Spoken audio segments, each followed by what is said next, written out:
from living. We recognize we benefit from living and working on the Ohlone traditional homeland. We wish to pay our respects by acknowledging the Ramaytush community and by affirming their sovereign rights as First Peoples. I am Tina D'Elia. I'm the program director of LezWritesBTQ program at Three Girls Theater. And before I introduce our phenomenal founder of LezWrites, Margery Kreitman, and teacher, a few housekeeping notes. So Tanya's muted all of you for the remainder of the performance to avoid the doorbell and dogs and cell phones and neighbors. We encourage you to show support by either waving fingers or a feather boa, or you can offer words of love and support and cheers in the chat section at the bottom of your screen. The links to tonight's program should also be in the chat as well. We will unmute you at the end of the performance to make applause and then stick around so we can chat with all the star writers. And we are videotaping this performance, which is great. So for those that miss it can see it eventually on 3GT YouTube. We suggest that in the top right corner to choose between gallery view and speaker view. Speaker view, which will allow the speaker speaking to kind of come up and be the person you view as the preferred choice, speaker view. And if you have questions, you can always put them in the chat to Tanya for help and say, Tanya, help. Again,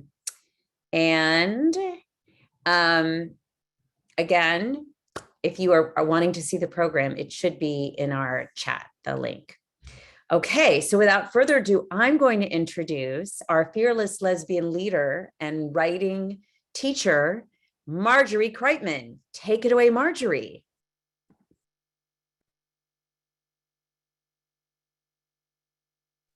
Margery will unmute. I just like to talk like that, just to see if you're paying attention. So here I am, here we are. And it's very exciting that you're all here. It's such a wonderful turnout. We're very blessed. Thank you. And I think you're going to really enjoy this. We have a really big variety of different kinds of pieces tonight. And it's just thrilling for you to be able to hear these. I just wanted to give you a little bit of an overview of what this class is like. No, I'm not going to go and tell you, the whole setup, but I just want you to know for this particular event, what we have is people will be sharing their pieces from prompts that they were given during the class. They have a choice of different prompts to write on, and they have like different minutes, like 8 minutes to write or 12 minutes to write. And that's what you're going to see tonight. They're basically unedited. There might be a little tweak here and there, but they're basically unedited. So just understand that these are not pieces that they've been working on for a year, for an anthology or something. These are right off the top of their head, almost like an improv, right? The other thing that I just wanted to mention is that when we do the very first exercise, which you will see in momentarily, they were asked to do 2 lists and to do 10 statements in each list. In this case, the first list is praise to, or praise be to.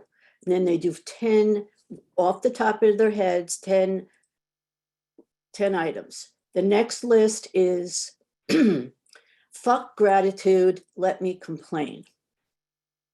And you're going to hear 10 of those. So each person will go around. We will go around to each person and you will hear each person do their lists. After that, they will come back and introduce themselves in the same order, and you will hear their pieces. And each person has 6 to 8 minutes of pieces that they will read for you. Okay, so I hope that's pretty clear. If it's not, I think you'll get the gist of it as we go. I don't think there's anything else right now. Zoe or Tina, anything else you would like to add? All right, so with no further ado, let us begin. Let the show begin. Praise be to hot showers in the morning, good pillows, everyone who makes it possible for delicious meals to land on my table, comfortable shoes, a jam and dance party, my health, women and our power, chocolate in all its forms, feeling safe in my home, finding love late in life. Fuck gratitude. Let me complain about Republicans, but especially Republican women and Republican people of color, who must hate themselves so much that they're willing to vote people into office whom they know will act against their interests. Fuck gratitude. Let me complain about anyone who is incapable of empathy. Fuck gratitude. Let me complain about the megalomaniacs and despots of the world. Fuck gratitude. Let me complain about people who ignore the science, any of it. Fuck gratitude. Let me complain about liars and the people who fall for the lies merely because they've been repeated over and over. Fuck gratitude. Let me complain about war as a solution. Although defending one's home and loved ones feels legit. Fuck gratitude. Let me complain about cancer, all its forms, literal and metaphorical. Fuck gratitude. Let me complain about billionaires who could solve the world's ills, but choose not to. Fuck gratitude. Let me complain about hypocrites. They say one thing, but their actions tell another story. And fuck gratitude. Let me complain about those who attack the marginalized, women, LGBTQ folks, the other abled, Blacks, Browns, Indigenous, merely to boost their own comfort and self-importance.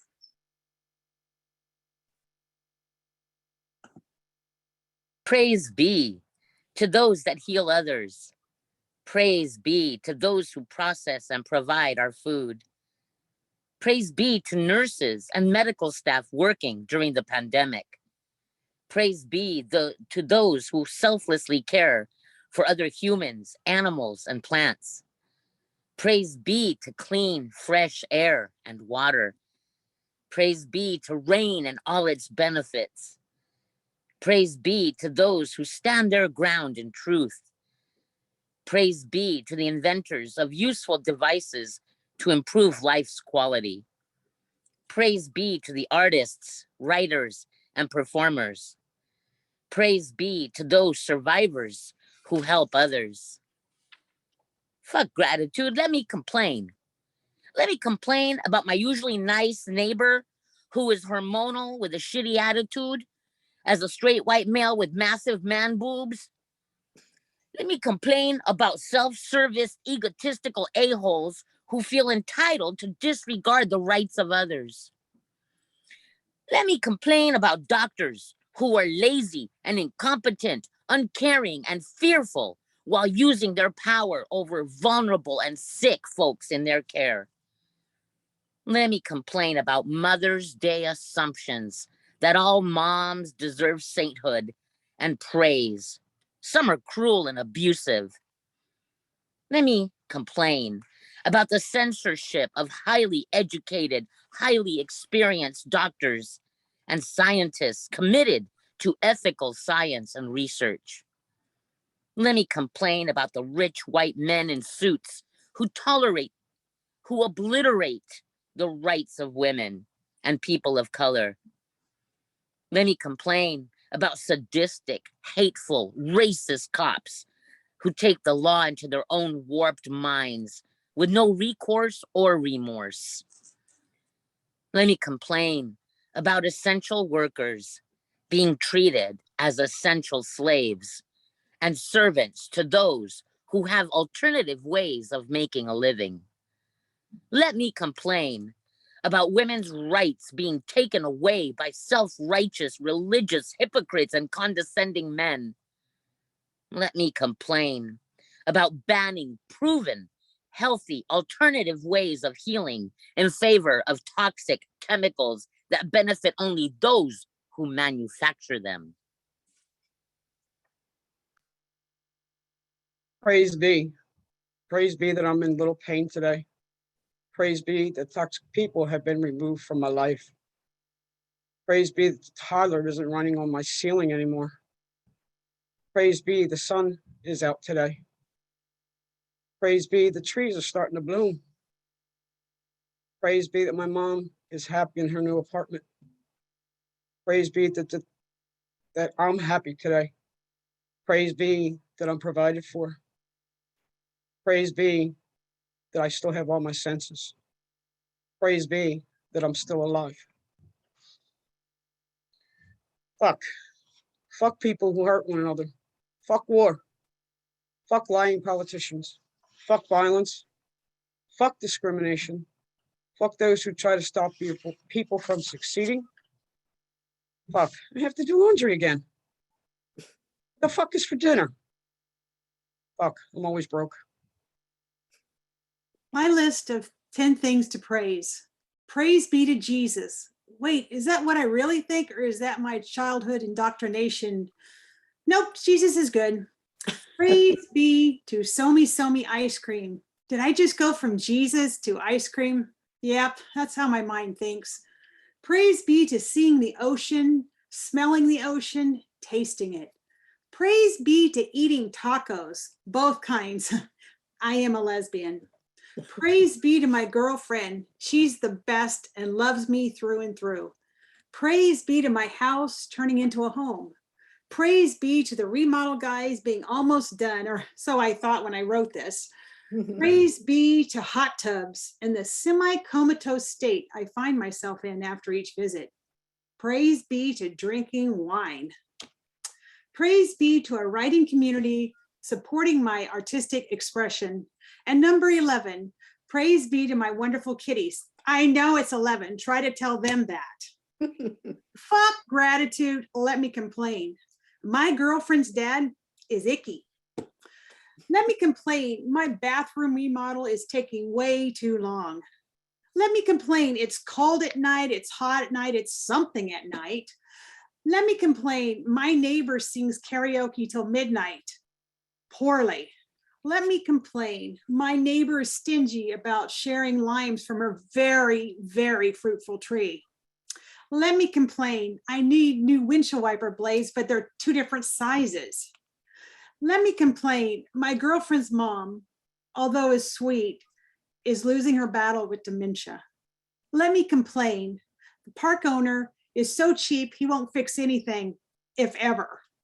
Let me complain, people refuse to stop at the stop sign by my house, and I just am waiting for them to crash through the wall and into my bedroom.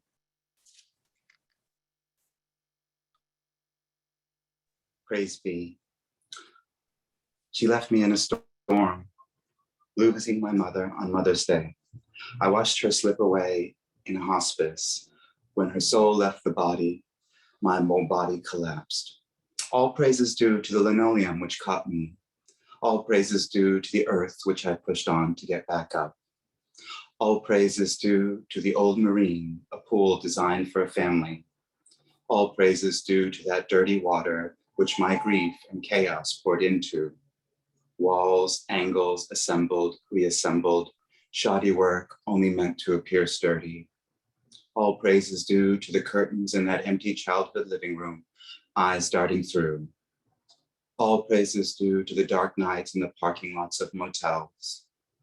All praises due to the swoon of intoxication and its relief, however searing its consequences. All praises due to the stench it left and my grandmother's hand on my head. All praises due to the quelling of fear. All praises due to the lies which help me believe. All praises due to the violence without justice that humbled me. Fuck gratitude, let me complain. let me complain about the sun which drags me into another day. Fuck, let me complain about the life which engulfs me from the first to last conscious breath. Let me complain about the body which clenches in knots, about the market which has hidden costs, about the breath which I hold in anticipation. Fuck gratitude, let me complain about the 2020 vision that sees so clearly I catch every scowl.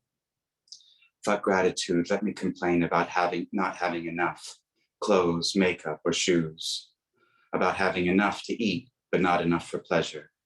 Fuck gratitude, let me complain for having a place where I am tolerated, but not seen. Praise be the calm sunshine. Praise be all the colors. Praise be hanging in, even if at times only by a thread. Praise be the peacemakers, Pollyannas, and possibilitarians. And praise be the curmudgeons, who may be broken-hearted possibilitarians. Praise be the attempt, the grapple, the desire. Praise be the again, the start again. Praise be reclaiming the praise be. Praise be the word and the silence and the image. Praise be all the things. Fuck gratitude, let me complain. People really suck. Fuck this shit, why do I have to clean? Things just get messed up again. Maintenance sucks. Fuck my knee pain and sore hips and feet. Fuck war and violence and how we never fucking learn. Fuck doing the same shit over and over. Same shit, different day, different year. Fuck the sunlight. Let me be a vampire and stay inside. Fuck the heartbreakers, my feeble attempts at trying again. I'm tired. Fuck my extroversion. I don't want to need people. Fuck the slurring drunk guy who just sat down at my table while I was editing this and had to be escorted away from me. Fuck you if you're in it just for the challenge. Hello, my name is Selenia Del Sol, and my first piece was based on the prompt Daily Rituals, and the name of it is Getting Up on the Right Side of Bed. My eyes open. I'm still here. I say thank you to whatever power it is that has seen fit to gift me yet another day. Getting older isn't always easy or pretty or painless, but it sure beats the alternative. I raise my head, search the bed for my dog Lulu, and wait until I'm sure she too is breathing. She's almost 16, which is an old lady in dog years. So every new day with her feels like a bonus. I turn over in bed and face my lover. She is 7 years older than I am, and I'm no spring chicken. I lay a hand on her shoulder or hip until I sense her awareness of my touch. Then I scoop her into my arms for a good spooning. I am in awe of her presence in my life. Each day we get together is a gift. She is my person, and she says I'm hers. Who'd have thunk it? Still in bed, we each pick up our ridiculous handheld devices and check in with the world. What new horror or laughable moment occurred while we slept? I register my gratitude for the bullets I've dodged and the humor there still is in the world. Next, we shower.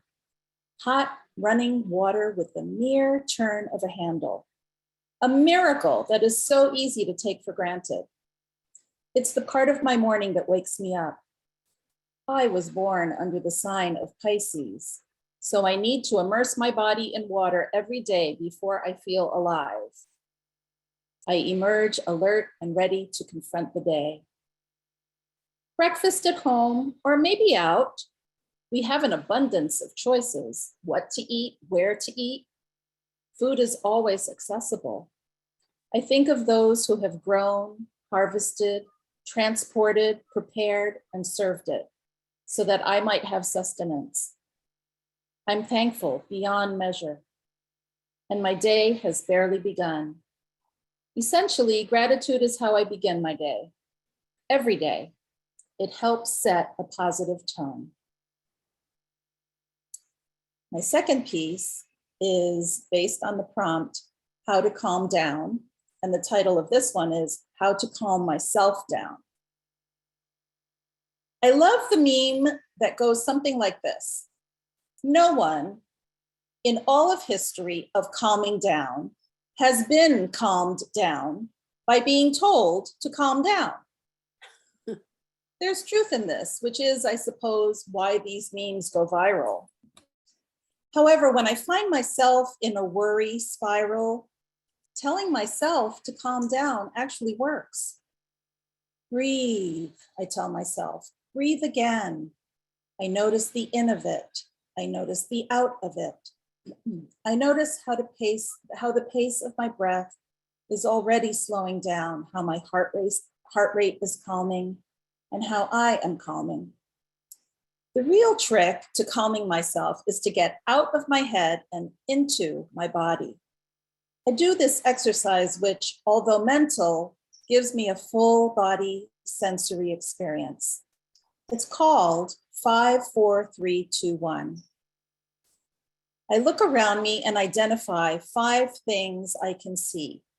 My computer screen, the pool outside my window, the blooming birds of paradise, the toes at the end of my bare feet, the painting of a beach scene on the wall.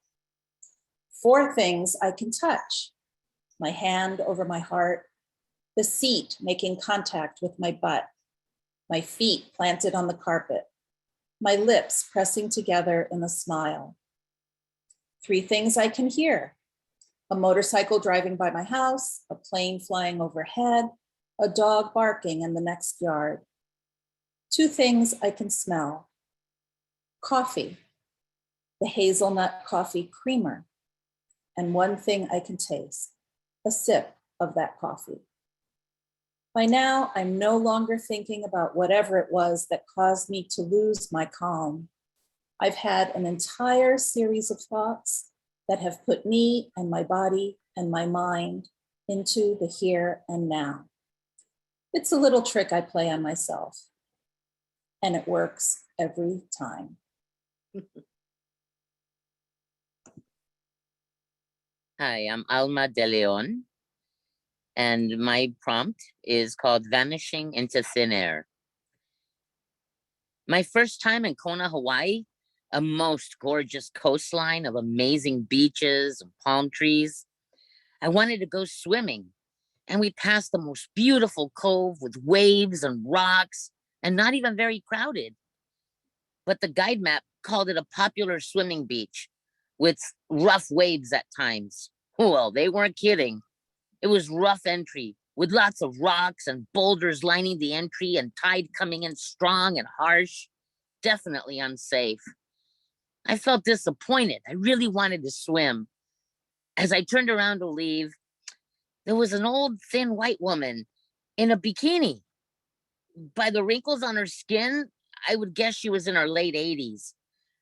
She was sitting on a rock, brushing her long white hair while looking at herself in a handheld mirror. It was an odd encounter. She stopped combing her hair and looked at me. She said, "Go on, go swimming. Take Jesus with you. Go in, you can do it." I looked at her. She motioned me to go on.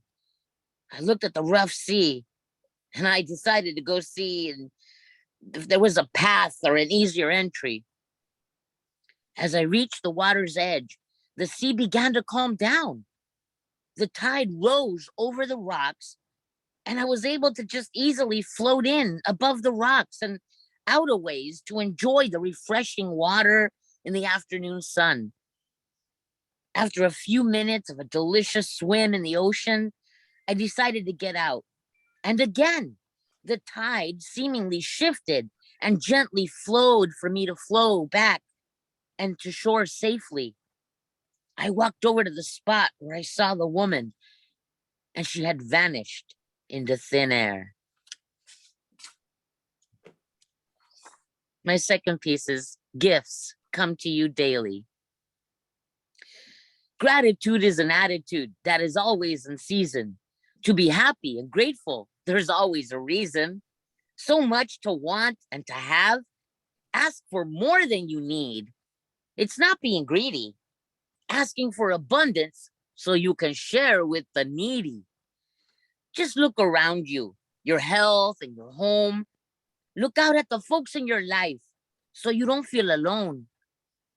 Look at the sun and the moon and the stars. Look at us travel in boats, planes, and cars. Fresh air, clean water, and $1 or two. What can you think of that's meant a gift for you? Gifts come to you daily. Not sometimes or maybe. Look at what you've received since you were a baby. An attitude of gratitude brings abundance and joy. Ask for it all, a job or a toy. Ask for what you want, because that's what you'll get. Be clear and specific. It might not be ready yet. With knowing comes patience. Go big and not small. You never know. You just might get it all.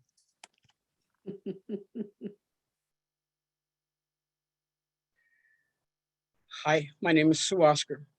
My first prompt is, I remember that wild child. Remember that wild child. Thinking back over my life, I remembered how I was when I was young. I remember the wild child I was, doing whatever I wanted to, but mostly at school or anywhere away from home. I remember once when I was in second grade, I was playing around with the boys in the class, hitting and pinching them. My second grade teacher, Mrs. Sachs, made me go stand in the corner behind the classroom door. I had my red plaid skirt on that had matching suspenders attached to the skirt. Well, I decided I was going to get everyone's attention, so I stood and lifted my skirt above my backside, showing my underwear. I didn't care if I got yelled at. It got me laughter from my other students. I think I might have punched a boy in the mouth the same day in the schoolyard, too. He ran into the school crying because I gave him a fat lip. Then there was the time after my forehead had healed up from getting 12 stitches in it. We were at my cousin's house in Northeast Philadelphia, and there was a playground nearby. I asked my mom if I could go. She said no. Well, guess what I did? I went anyways. I was about 6 or 7 years old. It was a nice dress, and I decided I was going to climb the monkey bars. Nobody was there but me. Well, I got halfway across, and my hand slipped, and I fell on the concrete below. My forehead split open again. I got into trouble when I went back to my cousin's house. Mom yelled at me. See, I didn't care if I was or wasn't allowed to do things. I did what I wanted anyways. That child stayed a wild child until well into my 50s. I'm now almost 64 years old, and I'd love to still be that wild child if only I could. My second piece is Fed Up Guardian Angel. I was so tired of this woman who I'd been a guardian angel for over 60 years until recently. She had a rough time since the day she was born in Philadelphia in 1958. She was dropped in a hospital the day she was born. The hospital never told her parents, Lois and Arnold. They only found out after they took her home and her mom changed her diaper. Her right leg went in 2 different directions when she lifted her legs to change her diaper. She was taken back to the hospital and put in traction for 6 weeks with a broken femur. That left her right leg over a half inch shorter than her left for the rest of her life. Then the poor child put up with abuse during her childhood, mental, physical, and emotional abuse from one of her parents. She became an adult, and the situation has just kept coming. She has gotten herself into so many situations that if I hadn't been there for her, she wouldn't be here. She's done some really dumb things, like drinking and driving. And one time getting drunk on her 30th birthday and going out in a canoe at 6 in the morning. I had to get back to the dock real quick because she had to pee. She almost didn't make it. Is it my job as a guardian angel to have to put a diaper on someone because they act like a dumbass? She's been homeless a total of 3 times, one lasting for 6 weeks. The first night during those 6 weeks, I had to protect her because it rained, snowed, and there was a tornado warning while she slept under a glass bus depot. She woke up from very little sleep. She got covered in ice. She was almost 38 years old. If it wasn't for a friend who took her in, gave her a chance to turn her life around, she wouldn't be here. I'm glad I whispered in Rose's ear that day to help save her. But I think I'm going to be getting a break from her, all of her misgivings. She's finally grown up at the age of 63. I think I can kick back a bit and watch her grow into the person she's always wanted to be, the happy person she once told her sister that she wanted to be many years ago. I'm glad I have had the pleasure of watching her become the person now. She struggled so much and deserves this change. It's wonderful to see. I'm still there for her, no matter what. Just like she's there for those in her life. She's a good person with a good heart. I'll be sitting on a beach somewhere with her soon, stretching my wings to cover her so she doesn't get sunburned, as she enjoys watching the waves crash on the jetties. The water is what brings her peace and rejuvenation. She's always mine to protect and always will be. I love her so. I'm not fed up being her guardian angel anymore. I'm grateful for being here for her, protecting her, loving her. Hi, I'm JP Price, and this is from the prompt, The Experience I Did Not Choose. The experience I did not choose was to die. The pain leading up to that moment was the worst I'd ever felt and lasted for days on end. I wailed out from the pain as if to cry to the gods for relief that didn't come. The release came from the wailing, numbed the sensation for just a moment, then hit me again in waves. The guttural sounds were foreign and yet familiar, as if I had needed to cry out in the past but could not. Moments of severe abuse as a child, too fearful to acknowledge it to the universe, holding it inside. Now it was too intense, like a river overflowing its banks, uncontrollable, monsoons leading to flash flooding in the desert.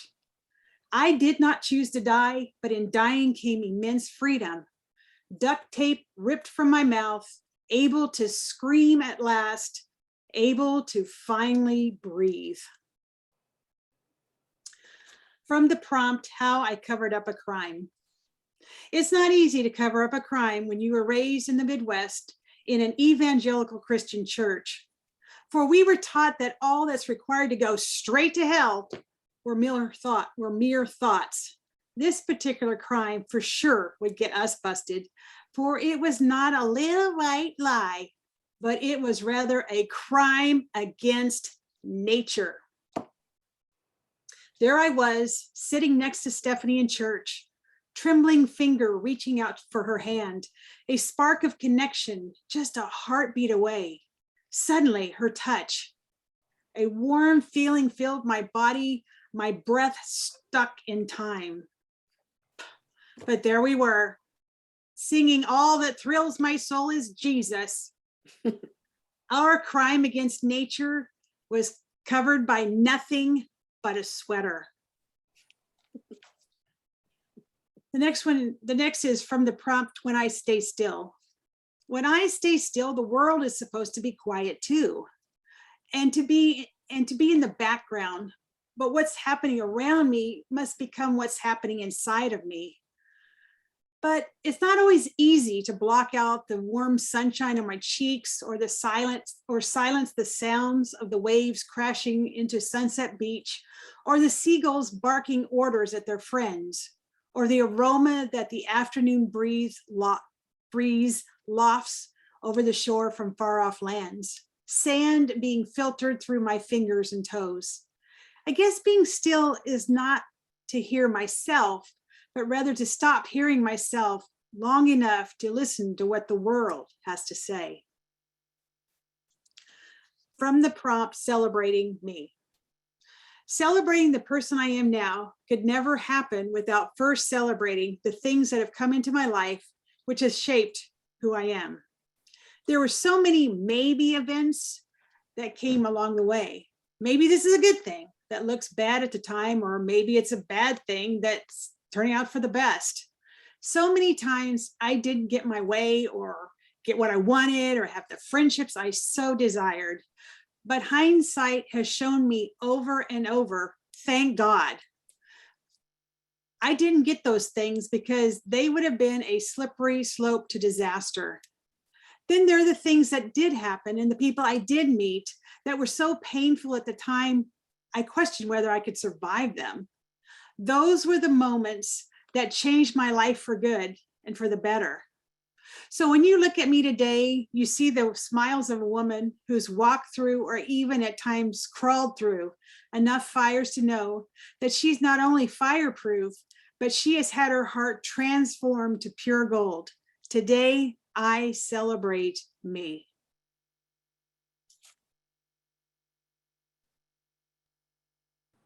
Hi, my name is Jaya. So this first prompt is called Hit the Jackpot, and it's about meeting new friends. There are 6 lotto tickets between the two of us. At the top of Hess Triangle are me and a new friend, Tina. Inside the corner store, Tina says she won $50 the other day. I asked how much she spent. She said 20. So I tell her I'm gonna buy a ticket and we can split it if I win. She seems excited, and so am I. She buys 5 ticket 22s, a word puzzle. They're each $2. I buy 1. We don't leave the store. We lean over a fridge that is used like a counter, and I pull out a penny. Tina explains how to match letters with the puzzle, but before she can, I've scratched off more than I was supposed to. And she can read a code at the bottom that says, I won $5. I did make a prayer 3 times before I scratched it. I still wish we had won the 20,000 that was advertised. What would our lives look like with 10,000 each, I wondered. But I gave her $2 and we took the 3 train back to Brooklyn together. The second piece is, will you still love me? I wonder if I will love myself if I am still caught in cycles of fear. The type of fear that has taken various shapes and that has developed into sophisticated machinery, calculating and predicting. Statistics, a science, a very flimsy one, but still a science. Which ways to look at all the data? Which hidden biases are fixing the results? I wonder if I will still love myself, even if I look at parts of my body with longing for something else. Once the electrolysis is over, or once this surgery or the next is done, I wonder if I will still love myself and this body as it comes in and out of existence. As hormones break me down and build me up, can I love myself through the growing pains of puberty? Can I love my current face while seeing a new face peeking through? Which mourning can take place? How much time can I give to each part for its loss, for the ways which it has served me, but is no longer necessary?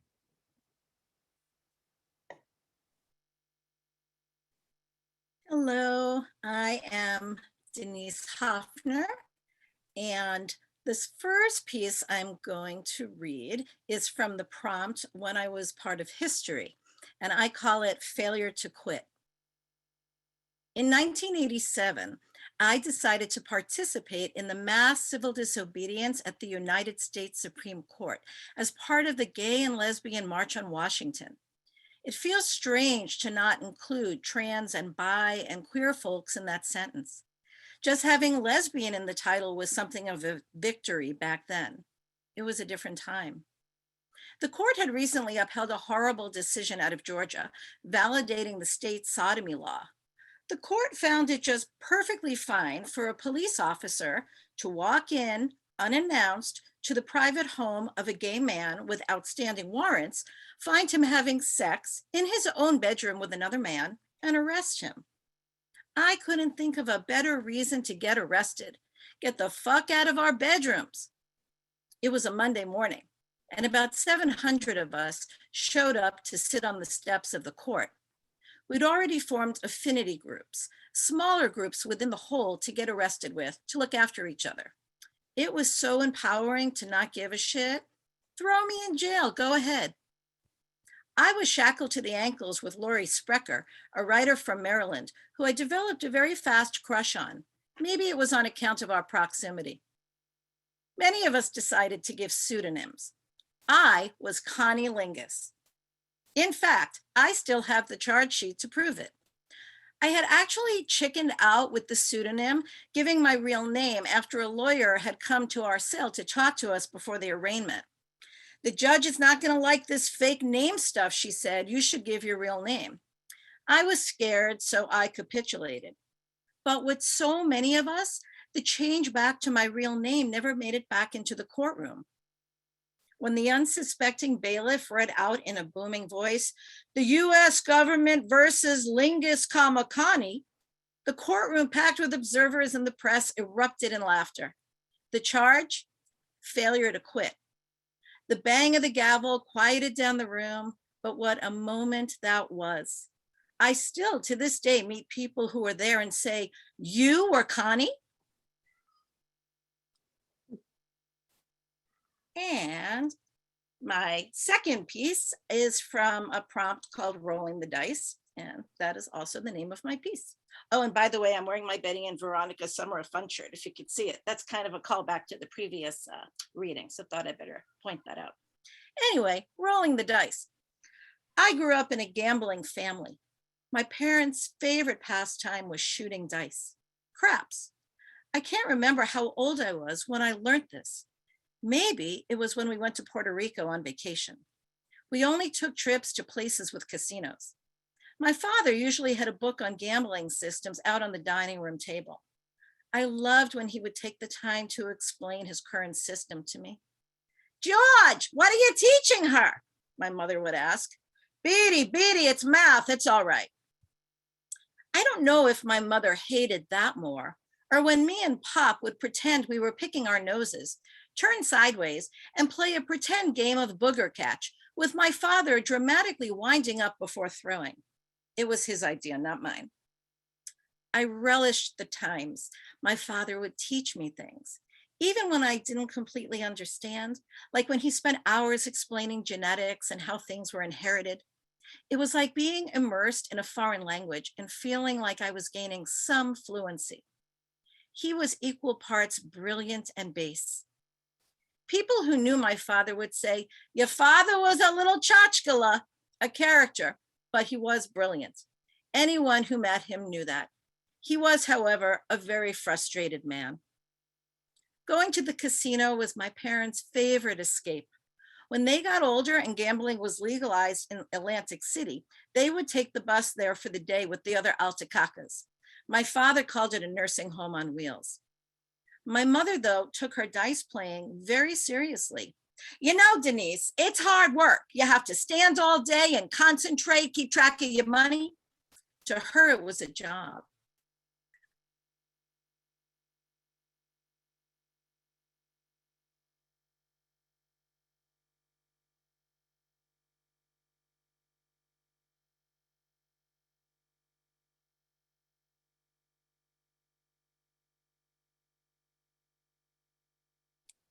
Tanya, are you around? Yeah, I'm checking to see what I can do. Okay. She's actually right at the end of the piece. So if it's too much, we'll just I know, it's such a strong ending too. It's a great ending, yeah. Oh, boy. Sorry about that. It's one of those connection things. Internet. Do we want to give a moment for her to come back? Is she back? Is she here? Let's give her a Denise, moment. are you here? He's back. I'm so sorry. Ay, ay, ay. Just do your last couple of lines. Yes, dear. Okay. Thank you. So I was with my mother where she's wanting to, back up my bets at the crap table. And she's like, back it up, you'll get odds. And I was like, I don't want to spend any more money. I don't care if I get odds. And she said, well, I'll back it up for you then. It's silly not to get your odds. And there we were going back and forth as if at a dinner table, putting food in each other's plates. Try this. I don't want to. Just try a bite. When I want to visit my parents, who are no longer alive, I don't go to the cemetery. I go to a casino. I'm sure they are getting odds at the big crap table in the sky. Thanks. Yay, thank you. So glad you got that one. Yay. All right. All right. So thank you everyone for attending the fantastic, phenomenal digital queer salon. Another applause for our writers. Yay. Some 3GT quick announcements. So, and again, just so you hear everyone's names. Thank you, Selenia, Alma, Sue, JP, and Jaya, and Denise. Thank you, Margery Kreitman, for your divine brilliance and writing prompt, writing teacherness. Thank you, Tanya Thielsen, our magical tech director, incredible co-facilitator, Zoe Jen, fabulous designer of the art, Carissa Doherty, for creating the beautiful postcard. If you are interested in taking a future writing class with Margery Kreitman, you can see information about it on our website, 3GT website under LezWritesBTQ. You can also always email either Tina at 3girlstheater.org or Zoe at 3girlstheater.org. And also you can find out more about how folks in the Bay Area who are LBTQ non-binary apply for our playwriting cohort annually. Also, if you enjoyed tonight's performance, which is free, please consider making a donation to 3 Girls Theater so we can continue developing and presenting work by queer playwrights and by women AFAB plus playwrights. You can find a link to donate at 3girlstheater.org. Tanya can include a donation link in the chat. Thank you. Also, if you are in the Bay Area this June, we'll have more free events live with audiences that show proof of vaccination and wear a mask. We have our annual LezWritesBTQ playwright stage readings on June 4th, 11th, and 18th at the Phoenix Theater at 2 o'clock. And lastly, if you are a playwright and you are interested in finding out when we announce our application for our next cohort, that will be going live July 1st from our website. So once again, big round of applause to you, our fabulous audience. Thank you so much for coming. Please stick around and stay with us. Yay. Thank you so much, everybody, for coming. I just wanted big applause again for all of our writers. Thank you, writers. So brilliant, wonderful job. Just great, loved it. And I just want to say to Rochelle, so glad that you made it. I'm so sorry you weren't able to stay with us this time for the class, and hope to see you again. Thank you so much. And, thank you again, all of you, for coming. Stay and talk and schmooze. Okay. Amongst yourselves. Yeah. Great to see you, Rochelle. Thank you for coming. Yes. Sorry you couldn't